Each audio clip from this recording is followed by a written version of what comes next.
se an lom la nun ro se nun ro se an lom na la chu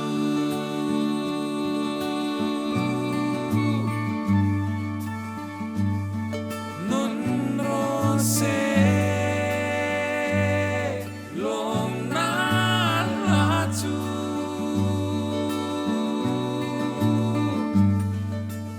phiền riêng phát hun kan lo theng le ta a Rhyme and Reason channel thir tu zong zong te lali so Krista mingin chibai le vek ule samsom ko le pariat na reaction kha kan ron nei to a karon upload to a chumi mang vek chon voini po hianin phian rial fakna hun mang le don ang o Rhyme and Reason samsom ko le pariat na chang khata tanga chang li hi in share du le lok teang olal pa choi moin la thar sarau thilmak takati ta sia akut dinglam le aban thiang hlim chuan atan chandam na asiam sakta a lalpa chuan a chandam na chu a hriat tira a fel na chu ham tin mit muwa chuan fia takina lantir ta a Israel a chung ta chunga angil nei ziale arin omzia chu a hrerenga kol kilami zong zong point kan pathian chandam na chu an muta a leilung lua zong zong ta u lalpa choi moin hlim takin aula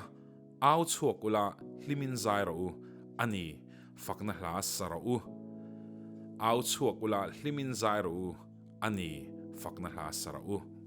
samsom kole priat na reaction a pok han kan lo soi to a pathian kan lom na hi ring tu te chakna ni pathian lom ngai lo ring tu chu achak thei tak tak ngai lo vani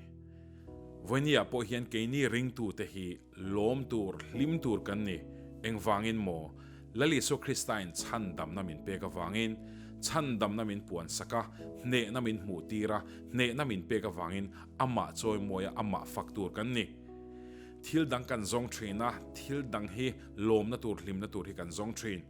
nun khothila ani mo pathian thua ani mo enge mo bi dang dai big le thil ro pui takhi kan be sei trina ma se thil dang hi om to lo lali so Christine nang misual ke misual thimai tur boral mei tur chatuana boral mei tur hi amma ronim pumpekin chandam na athisen mangin min pe ni voini hen chu wang chon lom mai turini kan faten kan nauten Christian labumin saktrin kha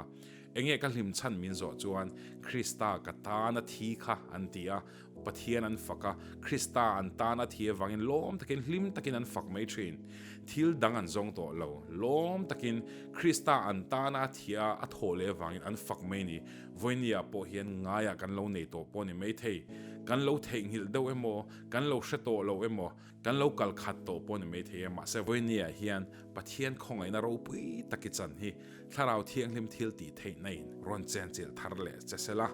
amangai na ro pui tak chu lo fak non le tluk tluk mayang che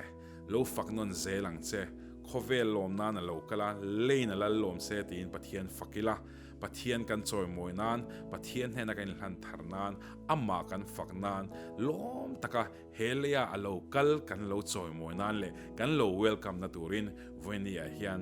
leina la lom se tin pathian lo welcome ang o lalpan ro puina zong zong chang ro se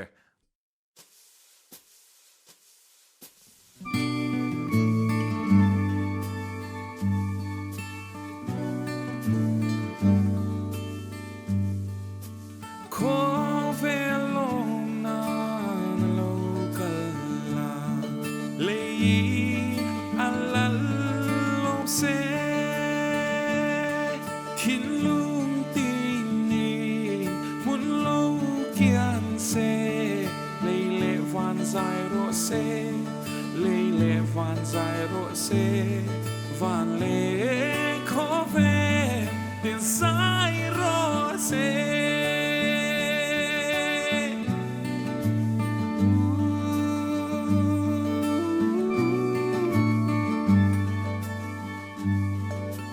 khove lo na roarela miten zai fakse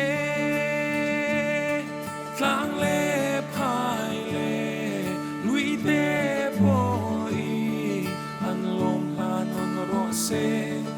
an lom se nun ro se a lom na la chu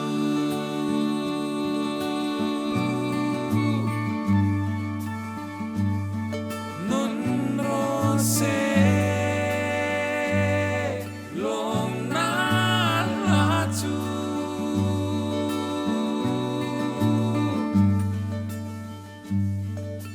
khong ai le thu ta kin na re nam te an lo ding chua a fel na ro hui ta mai chu am mang ai na lu chu am mang ai na lu chu ma ka an ti a mang ai na chu